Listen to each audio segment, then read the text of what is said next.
First of all, thank you all for joining us with the Elevate program. We look forward to being able to communicate with you over the next year about emerging technologies.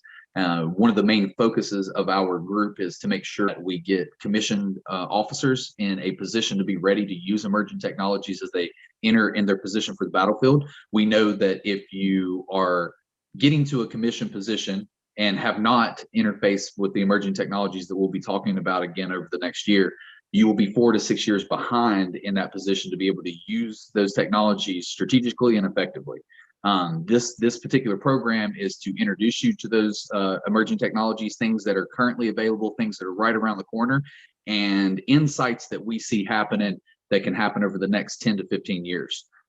We want to be able to bring other subject matter experts to the table. Today we'll have Rob Robinson. We'll let him go over his background in just a moment.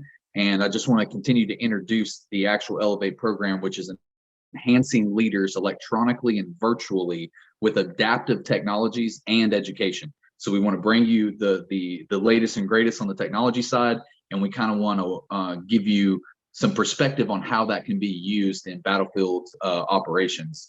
The goal of Elevate is to expedite the DoD's modernization timelines for development, integration, and implementation of emerging technologies. All these tactics come together to create Overmatch in Joint All-Domain Operations or Joint All-Domain Command and Control, the JADC2 program, along with Mosaic warfare scenarios. And we'll kind of get into how all of these particular initiatives interface with each other. Rob, would you like to be able to communicate about your background and what you're bringing to the cadets? Sure, Jordan. And so, hi, I'm Rob Robinson. I am a retired Army Lieutenant Colonel. I did 23 years of active military service, and I am kind of dipping my foot into the commercial space now. And I have not moved too far away from the Department of Defense and providing that support. And we can get into that a little bit later. But as of right now, my sole goal is to make sure that our soldiers get the right equipment at the right time, and they still maintain that technological overmatch that has been at the forefront of the Department of Defense for the last 20 years. Before I get too deep into my background, one of the things that we have to talk about is one of the most effective ways that we could be successful as leaders on the battlefield is continue to learn. And so what you're learning in your commissioning source isn't just the end of all your learning as an adult. It's going to become the foundation of how you spring into other educational opportunities when you get out into the force. Now, you may not use your major for 10 or 20 years while you're in the military. So, selecting a major that actually is commensurate with your service may be helpful, but it doesn't necessarily mean that that's going to be the end all to be all of what you're doing. But in short, you have to kind of decide, if you're going to be one of the type of leaders that's going to be flexible and adaptive, and you'll hear that word a lot, that phrase quite often. And the battlefield being the way that it is in multi-domain operations requires it now. So there's no way to get around it. So you're either going to start ahead or you're going to start behind, and having the opportunity to kind of tie in with the Elevate program and some of the other opportunities that are available, it gives you a chance to get your foot, in the door and kind of get your feet wet and understanding how technology actually plays out on the battlefield. But for my background, so I was born in Columbus, Georgia, and right outside the gates of Fort Benning. So I grew up around the home of the infantry my entire life. And over, high school and, my compulsory education, we bounced around all over the country because my father was in the military. So he's a retired sergeant major. So we did, essentially bouncing back and forth throughout the entire CONUS US. And then we finally landed in Georgia. I went to high school for a year there. And then my father got an ROTC assignment. So we pushed up to the Northeast and went to, my father taught at Slippery Rock University, ROTC. And then from there, I got selected to go to the academy, went to West Point, and then was commissioned in 1997 as an infantry officer. So I did the standard airborne ranger, all that stuff as a young guy. Commanded my first company was a basic training company. and then I was tied into the 1st Striker Brigade. So I was kind of in the ground floor of Army, one of the Army's initial transition initiatives to kind of modernize, and that was with the Striker Brigade, and that was bringing a new piece of equipment to the battlefield that was technologically enabled, that enhanced, soldier lethality and force protection. And so that was my first kind of toe dip into understanding modernization the Army way. And then I pushed into my next assignment afterwards, deployed to Iraq with the Striker Brigade, kind of did that proof of concept with them, came back and had the opportunity to go into the training environment. So I was working at the 4th Ranger Training Brigade. Fast forward, a couple of assignments in training, quite a few tactical assignments. At the end of on my 4th deployment, I was went back to RTB. So I spent 2 tours in the Ranger Training Brigade. So I was at 4th RTB and 6th RTB, and then got orders to come to Fort Bragg. And upon showing up at Fort Bragg, it was basically told, buy your house and be prepared to retire, because Fort Bragg is never going to let you go. And that's kind of what happened. But had the opportunity in 2017, the Human Resources Command reached out to me and asked if I would be interested in transitioning into the electronic warfare future cyber field as an officer. And I was like, you clearly have the wrong person. Just because I have engineering in my background doesn't mean that I am the right person for this job. But the ironic portion of it is as we modernize, we still need to require our leaders to have that tactical edge and that understanding of operations at the brigade level and below. And so that was kind of why they had asked me to come in. One, because I had the background to do it, but the other part of it is being able to introduce those operational concepts in a technically focused field that doesn't always get people that are operationally focused in that career field. So it was kind of a twofer for the Army as well as myself. So I branch transferred, went into electronic warfare, and I did the last 3.5 years in the Army as an EW professional. Awesome. Well, that means that your background's pretty unique and diverse. It seems as though you've been involved with, like you mentioned, soldier lethality since basically the beginning of you being involved with the DoD. That's obviously a huge initiative for the modernization efforts. I want to start to break down a little bit about like what is modernization. Basically, even in the 2018 National Defense Strategy, it says a more lethal, resilient, and rapidly innovating joint force combined with a robust constellation of allies and partners with this will sustain America's influence and ensure favorable balances of power and safeguard the free and open international order. So a lot of that, it's a lot of words. What does that mean? It means that we need to rapidly innovate and expedite acquisitions in order to deliver the warfighter with cutting edge technologies, and then the combination of those cutting edge technologies creating situational overmatch on the battlefield. Is there anything that you would like to add around joint all domain operations and modernization, and all right, so what that is to you? Yeah, so joint operations, one of the things that we have to understand as a force, particularly in the Department of Defense, is we're never going to go anywhere by ourselves anymore. So either you're going to be part of a joint task force or you're being part of a joint and combined task force. And for those of you guys that don't know, joint task force is multi-service. So you can have Army, Air Force, Navy, Marines operating together. Combined means that you have a partner nation, whether that be NATO, whether that be some other agreement, they're going to be tied in there. So you could be joint and combined. And so being able to tie into modern strategies, one is because the battlefield is so constantly changing, you have to have the technique to be able to overmatch what the most common threat is, and as you can see, one of the big things that the Army is dealing with on a fairly regular basis is small UASs, right? So the small commercial off-the-shelf drones that are purchased, you name it, from whatever company, they've been a fairly large threat. And that threat kind of evolved in the fight against ISIS in Iraq and Syria. You started seeing these commercial off-the-shelf drones being weaponized, being able to drop munitions or carry payloads that would be harmful to soldiers. And so we were kind of forced to innovate out of necessity rather than out of a thought process. So it was an evolution instead of a revolution, right? So there's two kinds of thoughts. You have the evolution is we have a product that eventually becomes what it is. So you have, you start off with the bow and arrow or a sling, and then eventually it becomes a, heavy grained bullet that can shoot, thousands of feet or whatever. That is a evolution of a projectile weapon, but it's still a projectile weapon, right?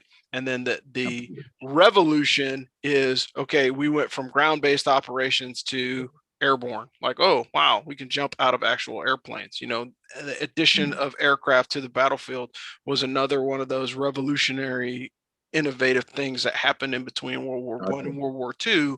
So it was a completely way of doing business. So that's kind of how you have to look at it. So evolution of technology is, hey, we get a new radio. The revolution is now I'm using assets in space, so that's kind of two different things. They're still tied to the warfighter's ability to deploy and fight. But when you start talking about how, modernization happens, one of the things that you're always going to be caught with, particularly with the Department of Defense, is the ability or the inability for them to evolve at the pace of technology.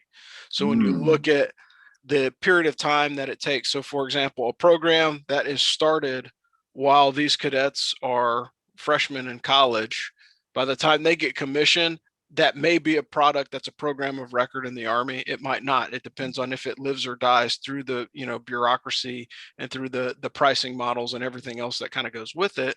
So you could see a program, you could get introduced to a program in Elevate that you'll know about it, but it may not be applicable to the battlefield because it's not funded, or it may be only given to a certain capability or organization in the DoD. So for example, special operations forces, they get stuff a lot faster, much more rapid pace, because their fund stream is a little bit different than the rest of the Army. So they tend to purchase early, fail often, and move past it.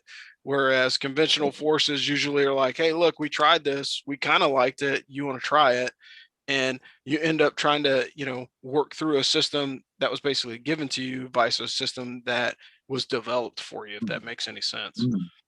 Well, so it kind of makes me think about almost how Elon Musk approached things with like first principles, to where we got so much rapid development happening across all sorts of different industries that you have no choice but to rethink the approach, or else we give advantage to near peer adversaries at that point. So I feel like this whole modernization effort now is taking the most cutting edge, the best in breed of technologies, and pushing the limit on the other side of it, while thinking about how to solve the problems differently than we did before, because the technologies we have in our hands now allow us to approach capability gaps in a different manner. I mean, is that something you would agree with? Yeah, I would agree. But the other part of it is there's also the human dynamic of it. So I can give you all the equipment that I want, but then you also have to have the training piece. That's part of the reason why we're doing Elevate, right? Is to introduce this technology to people as they're growing into the force, versus being somebody that's been in the force for 10 or 15 years. And like, the phrase, it's cliche for a reason, old habits die hard.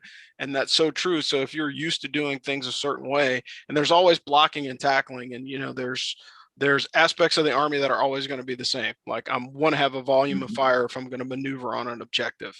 So there's always going to be those little things that are tied to it. But when you really break down evolutions or changes of technology to the battlefield, you also have to show validity, and not just a capability. You know what I mean? I could show you like, hey, look, I got this cool new pen and it writes upside down. Well, that's great, but I'm never going to write upside down. Right. So it has to be capability relevant. Yeah, it has to be practical and it has to be relevant. And that's usually what it's a simple problem, but it's a problem that a lot of people run into, is because they're like, well, I don't need this.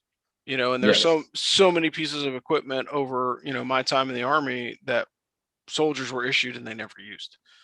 I don't need this. Or you have, some ridiculous policy that doesn't allow you to use it. Like, hey, look, for the old timers out there, Gore-Tex jackets used to be that way. So you issue this Gore-Tex, it's supposed to be rain resistant, ish and windproof, but you can never wear it because your platoon sergeant was like, we're not going to wear that crap. So you just wear your snivel gear and just get wet. Okay, whatever. You issue rain gear, people don't use it. You know what I mean? And so it's still one of those things. There's a cultural change that needs to happen as well.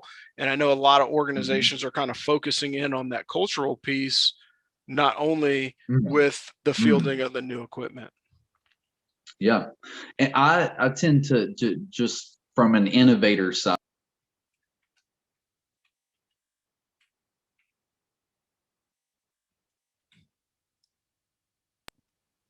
Sorry, I had a call coming in. So I run into issues with people understanding what's capable, what capabilities are out there. Some of them are even projected, anywhere from like 8 to 10 years down the road that are currently available. So that's where I think that there's a major disconnect, not just within the fundamentals of the education, but even in like the decision making side on what is available right now, what is secure that we can actually use, because some of those technologies are compromised, and then they come together under the initiatives that they're doing with like Army's Futures Command, for instance, with their 6 cross-functional teams. And I think that there's eight little like research groups, that because soldier lethality has 3 under it.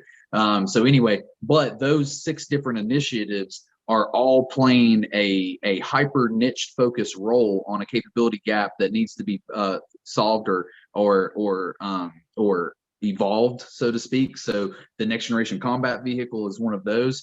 Some of the other situations with increased soldier lethality, and the network cross-functional team, the synthetic environment under soldier lethality, all of those converge together under Project Convergence, which obviously makes sense in order to have in a way, a resilient singular platform system that allows to command and control all assets on the battlefield. And that's kind of where we're coming into play, not just with Elevate, but with our other technology, to be able to utilize wearable technology in an encrypted setting to make hand gestures that allow you to interface with the entire network, not just one-on-one control of a singular robot. So we're very focused on hyper-enabled operators, and really like the 10x program also that's at Army's Futures Command, that wants to be able to 10x the capability of an individual operator, so that you can reduce the operational overhead costs and you increase soldier lethality, and at the same time you reduce the total casualties on your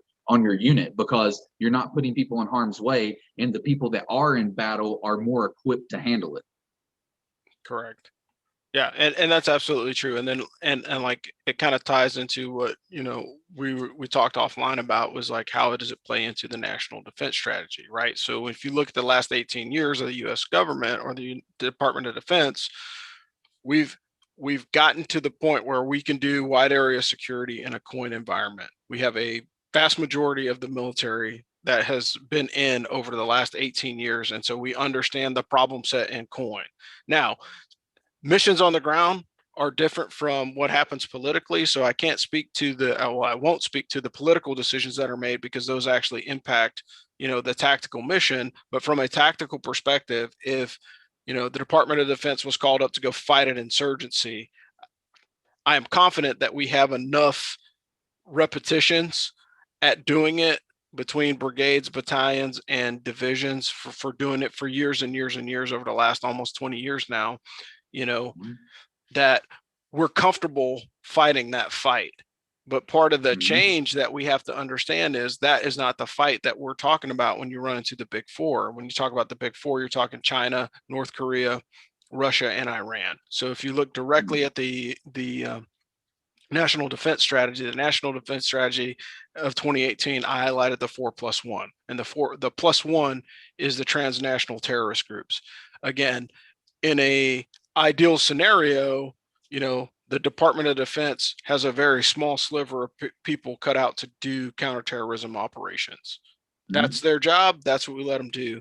But because of the throughput and the number and the duration of those operations, it's required that we had a lot of conventional forces go into Iraq and Afghanistan to kind of do that wide area security or that soft like or that special forces type, train, educate, clear, hold, build technique, whichever way you want to articulate it. But at the end of the day, we've got that understanding now because we've done it for 20 years. But now we're trying to pitch back to, 1991. And when you say 1991 to some people, they think it's their birthday because they're young enough to be born in the 90s, or you're looking at the most senior people in the military that actually experienced Desert Storm and Somalia or some of the other, minor incursions and counterterrorism, small scale contingency operations that happen prior to 9/11 starting. So you're kind of looking back towards that old, Soviet model from the late 90s as an enemy set that has kind of been the Op 4 manual that we kind of spun off of for years and years, but we kind of shelved that in the late 90s because we started looking at, how do we do Kosovo or Bosnia or some of those other like security, protecting an area from incursion from a, hostile that is not actually a nation state. And so we transition our thought process. And as we transition our thought process, it kind of forced us to change our TTPs as well. So your tactics, techniques, and procedures have to evolve because I can't, have an open tank on tank battle if there's no tanks. And I mean, it makes it seems like an oversimplification, which it is. But at the end of the day, what we are asking our lieutenants and sergeants to do today is a completely different thing than what we were asking them to do when I first came into the Army in 1997 versus what we're asking them to do today. Now, there's some similarities. Airborne is going to be airborne, air assault is going to be air assault, but the mission set that you have after those insertion techniques are going to be completely different. And then I have to add that additional layer of space and cyberspace on top of the land, sea, and air piece because I'm fully into the multi-domain operations. Yeah. And with the land, you've got surface and subterranean, you got surface and subsurface with the water. And then in space, you have the space operations and surveillance. Then you have potentially soft operations from space. We'll see where that rolls out. I don't want to talk about it too much, but one thing that General Murray, the 4-star at Army's Futures Command, was talking about is his 3+2 model, which is the artificial intelligence, robotics, and autonomy. And then that's combined with networks and data. So you got to supplement your hardware with the connectivity and the data that allows for certain decisions to be made, certain capabilities to be made, which plays into joint all domain command and control. And more importantly, I would like to kind of explain, because I feel like joint all domain command and control is the connectivity to be able to control all the assets in some sort of singular format, right? And then with Mosaic warfare, it's almost like an artistic view of that, of just like a mosaic picture, but instead of putting so much money into a large, a machine or other types of technology, you're really breaking that picture down into smaller subsets that are easily replaced, much cheaper, leaning out the operation, and then making the entire situation more lethal. Is that how you view the Mosaic warfare situation? Yeah, and again, it's integrating all these different platforms and assets together, and really, it's making it as simple as possible for the commander to make decisions. And like that's really one of the big frustrations that we always have in any organization is how much information is too much, right? Because I can provide the commander with too much information and he's going to be debilitated because he's going to have paralysis through analysis. So he is not going to be able to get to an end state because he's too busy soaking in all these data streams. So if you're talking about, I have FMV, I have SIGINT, I have radio reports, I have space reports, I have, if I'm looking at all domains at once, and oh, by the way, it's a joint capability. So I'm adding in the Air Force, Navy, Marines, all their sensors and shooters coming into one big place. I have to have something to help me think, and so that's where the artificial intelligence and the data analytics come into it, is because like now, in order for me to filter make it the noise. Yeah, in order for something to make the cut, it has to be a commander's priority, right? Mm. So it's like, hey, look, if there's a tank battalion out there, and I know that I have an infantry platoon on a tank battalion, then I absolutely want that to be, something that's going to come up, right? There needs to be like a big red Yeah. button. There needs to be a big red button in the talk that says, hey, you've got an Yeah. infantry platoon that's about to take on a tank battalion. Or we get Yes. to we get to a point where, you know, there's there's a construct that is AI enabled that allows a commander Mhm. or even a battle captain or battle major, battle sergeant, who cares, right? If the information is accurate, then it pops up and it says, "Hey, look, Bravo platoon, 1, 2, 3 is about to take on, Bravo platoon is about to take on, third platoon Bravo is about to take on a tank battalion." Okay, so now I know when that happens, it pops up on the screen, and I start pushing assets to support that platoon, and Uh-huh. it's semi-autonomous. You know what I mean? There's still a person Yes, in the loop. exactly. There's still a person in the loop to make that decision, Mhm. but you can make But it there's a faster parameters for them to work in. correct. And so normally what you deal with anytime you're on the ops floor is, you move at the pace of the fastest thinking person, right? And sometimes that's good, sometimes that's bad, because Mhm. sometimes Yep. if you have a person that is a very deliberate decision maker, then they're going to be like, hey, I don't want to strike that tank platoon until I'm Yes. 90% confident that they're there. Well, if I'm waiting until 90% confident, they're already within Mhm. range of that infantry platoon, and that infantry platoon only has so Yes. many javelins to defend themselves, right? Yep. But if you're thinking of it from a perspective of, you know, I have a machine that has gone through all the war fighters, all the other, I have all the analytics from all these different exercises that we've done as a command post. And then when that Mhm. situation actually plays out, either in the next war fighter or on the battlefield, then the machine is saying, hey, look, you need to make a decision, Yes. right? Yes. And it's Yep. not based off of anything other than, like, in the last 300 times when I saw this in simulation, it ended poorly if you didn't take Mhm. action now. You know, so Yes.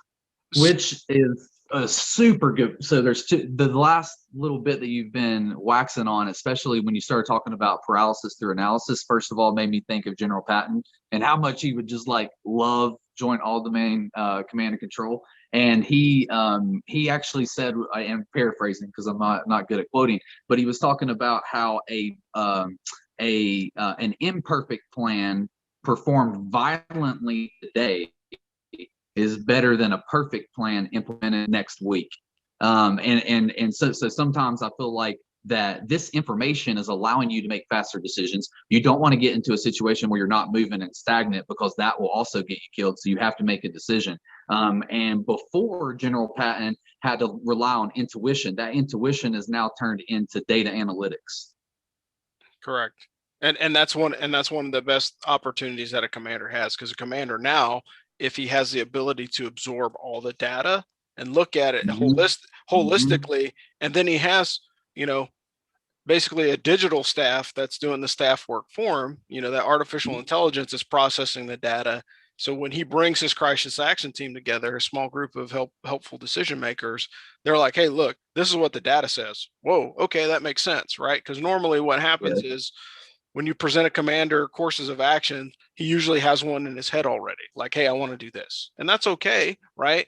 But if that commander's single directed course of action is enabled by a, you know pile of data analytics, and it's in his face, and it's like, hey, you need to Mm-hmm. launch your air assault right now. Okay, cool. Mm-hmm. So then he has some tangible documents that are going to support his intuition. So my gut is Mm-hmm. saying I need to launch that air assault, but now I have data that supports it as well. So Mm-hmm. based off of, again, it goes back to the 300 engagements that have been recorded by the Mm-hmm. machine. That machine learning and that AI algorithm is applying that to the analytics, and the analytics are going to say, in this situation, you have a 30% chance of success if you Absolutely. don't launch now. And you see it pretty commonly. College football is using analytics a lot now for decision making, right? So it's like, hey, Yeah. it's 3rd and 3, what play do I call? Well, every time you've ran, the triple option to the left hand side on the short side of the field, you've gotten a first down. So based off of those analytics, run that play. Mm-hmm. Yep. And then Versus, it's almost like if you know those analytics on the other side, it allows you to defend against them as well. So collecting data analytics on other countries and potential adversaries will allow us to game plan around that. correct. And that's one of the things that's always one of the most difficult things when you start to actually develop your plan is, hey, what's the enemy going to look like? And nobody knows for sure. And oh, by the way, when you're talking about operating in a joint environment with so much capability, you are going to run into deception options. There's going to be military deception. There's going to be, decoys out there. There's going to be visual, maybe audio decoys out there. And depending on what assets or sensors you have, it could throw your plan. And so Absolutely. if you have an understanding of what the enemy has and you run, analytics against it, and the data is saying, hey, look, Mm-hmm. 50% of the emitters out there are going to be fake. So now that you know that, then you have to start planning to say, hey, what assets am I going to line on top? Because, hey, look, if I think that there's a, tank battalion again, tank battalion X that's out there, well, what other assets do I have to look to see if there is one? I don't have to, Yeah. I just don't have to rely on a visual observation from a ground scout. I have, space, Mm-hmm. I've got aircraft that Uh-huh. could do it. I have all different kinds of national assets that could take a look at that particular grid and tell me, yes, there's a tank battalion there, Yes. or no, it's not.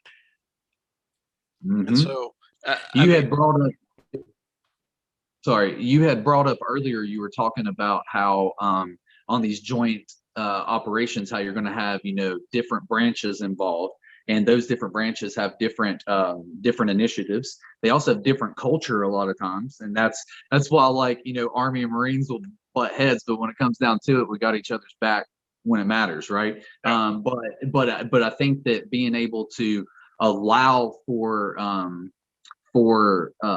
the type of crossover that the modernization efforts are going to create, well, I think will unify some of that culture and will actually help us just operate as the United States more so than independent branches. I had wrote in the Elevate program for a description of what we're looking at with regards to mosaic warfare or joint all domain operations, and this ends up being like basically, although each branch has some special capabilities, the Joint Chiefs have developed and are enhancing a superior military force that fights as one dominant and precise unit with undeniable, relentless, and reliable overmatch that is instantly deployable, overwhelmingly prepared, and adequately scalable.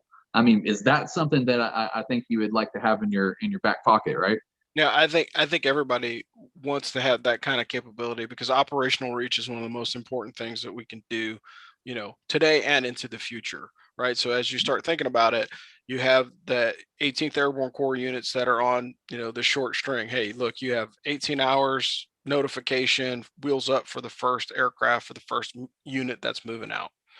That's great, but it still takes 18 hours. So imagine being able to, Yeah. have some flexibility within that timeline. Like, hey, Yes. look, I can use, precision fires, like Mm-hmm. subsonic missiles is what they're talking about, or Yes. ultrasonic weapon systems, and they're already Uh-huh. experimenting with those all over the world, right? So Yes. ultrasonic weapon systems are everywhere, Yes. imagine if you would sometime in the near future that you could have a rail gun that can hug the curvature of the earth and strike a target in minutes. Mm. you Yes. know there's Yeah.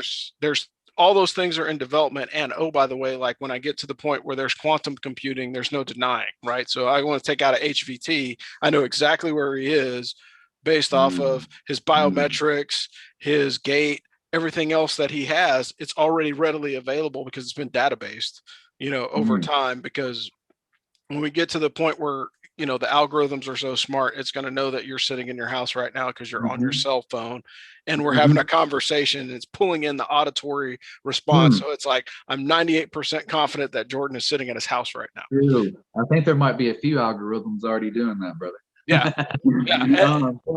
But one thing that I was going to well ask, well, you started moving in this direction, is what, like, what are the three biggest impacts and changes that you see coming over the next 10 years?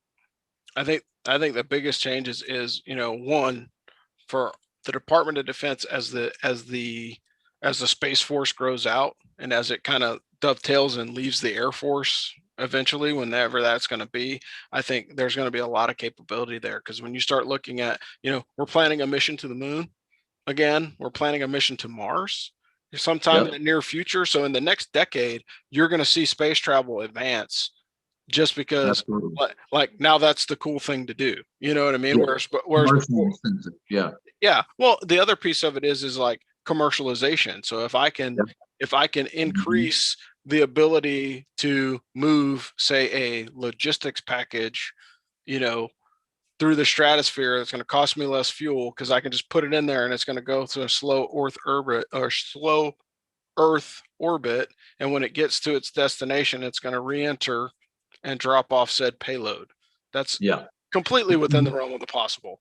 Absolutely. And I feel like we can infer that you can do a similar situation with soft operators from low Earth orbit as well, to deploy maybe within 30 minutes around the whole planet. I feel like that's definitely the direction we're going for sure. One thing you had mentioned earlier was talking about the acquisitions process and how some of that has bogged down like modernization efforts. I was listening to I think he's Lieutenant General I'll have to look up his name, irrelevant right now, but he was talking about acquisition driven operations versus operator driven acquisitions. How do you feel about that deep down? Yeah, well, I mean, there's two schools of thought, right? And again, it comes down to buckets of money and who controls them, right? So if we continue to go through the typical process of, hey, look, Department of Defense spending is going to be X number of $1 billion per year, right? And we'll just say $3 billion just to make it easy.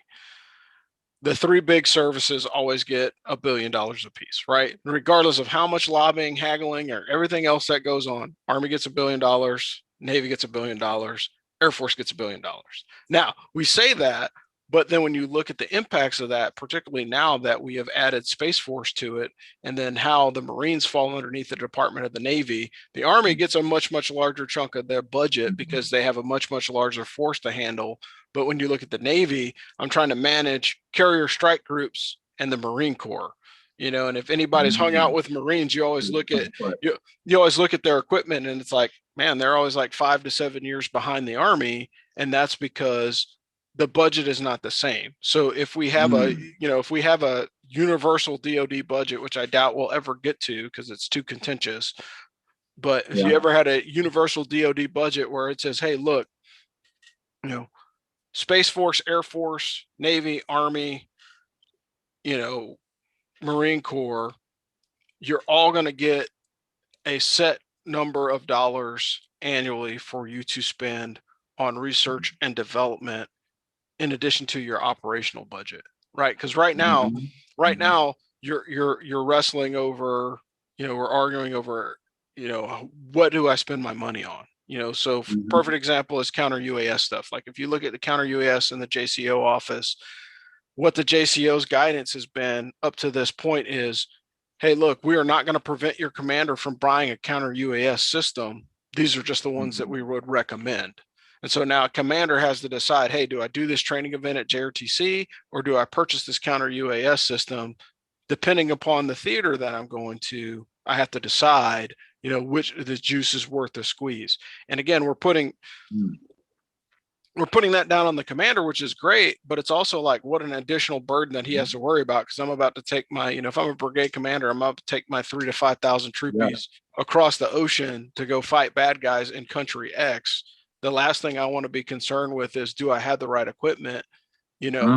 Because we as an organization should be providing it to them, right? They should That's a really good point. And you had said something earlier too that kind of ties in with this. We're talking about logistical delivery through by being able to drop assets, and then the what you're talking about now on do you have the acquisition capability or the funding to be able to properly fund those the logistics, the type of material or equipment or whatever you need, which gets into sustainability versus soldier lethality and how those two things are mirrored to each other. If you can't sustain soldier lethality, you don't actually have it regardless of the weapon in your hand. Yeah. So and that's a big deal, I think, with this JAD C2 is sustaining the fight.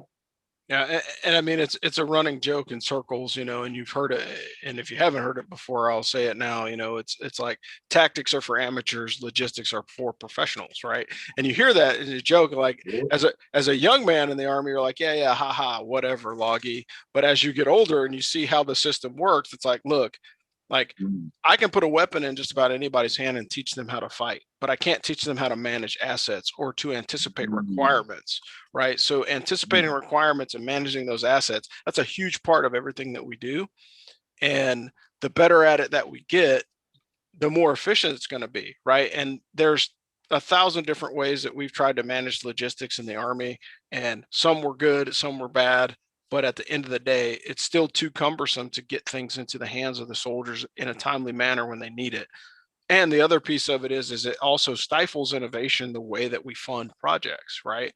So there is no commander's discretionary fund. There is no general officer that I know of, maybe in SOCOM, that has the ability to say, hey, that's a cool piece of kit. Let's try it and buy it right now. Let's test it out. You know, you don't have that same level of fidelity as a platoon on our dens in the 82nd. You know what I mean? Like if a kid comes up with a bright idea, it's like, hey, sir, we should buy these. Get out of my face, kid. You're bothering me. You know what I mean? And it's not because he doesn't Yeah. value that soldier's opinion. It's just because he has so many other things going on. Like I don't have the ability to dig into the logistical requirements that are needed to support this type of initiative. Mm. Yeah. Um, those are such good points. The one thing that I would like to cover before, and we'll wrap this particular episode up, but Rob will be back and we'll do multiple episodes with him, is train, rehearse, and fight. Being able to train, rehearse, and fight with the exact same technology to have an increase of transfer of training of skill set to the battlefield. Being able to train in a synthetic environment, rehearse in a similar environment. IVAS allows that to cross over very well. And then obviously being able to take that operational outcome to the battlefield. And then that kind of gets you the reps, right? Like that gets you the reps that you were talking about earlier in a training environment. And I believe that like General Mattis maybe was saying that he wanted soldiers to go between 30 to 50 reps of that particular operation that they're about to go into prior to ever having any live engagement. Yeah. And there's some ways to do that. And again, train, rehearse, and fight. I'll give you a quick story of how, you know, the Army used some habits of soldiers to actually enhance overall performance, right? So like if you can remember when Xbox first came out, like the Army built actual systems that utilize the Xbox controller to control the system. So like if I'm turning the camera or zooming in or zooming out or applying the laser or whatever, they had some systems that had an Xbox controller on it. Why?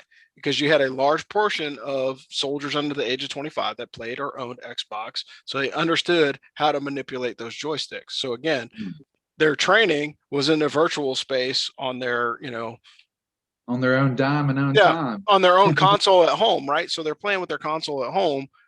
They get to the rehearsal phase, so they go to JRTC or NTC and they're training with the, you know, with the controller. And then when they get to the field, they actually have mastered this thing because we gave them a common piece of equipment that they could utilize and they understood how to use it. And so what we have to do with all the new technology is build it in those building blocks like that.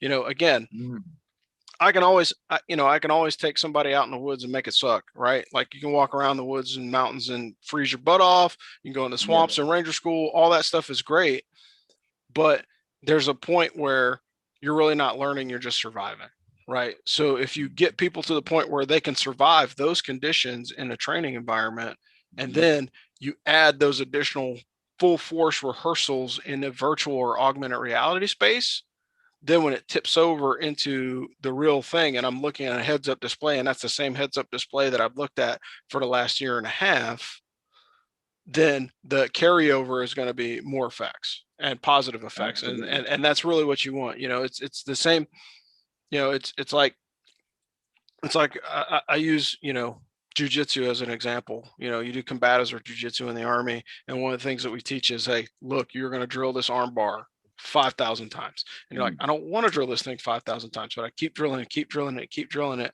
and then when I finally get to the opportunity where I can throw it in a tournament or in a live situation, it's like, oh, Yep. wow, I did this. Yes. Similar to like the Spartans and the way they would train for war and made their training so hard and so intense that war was playtime basically.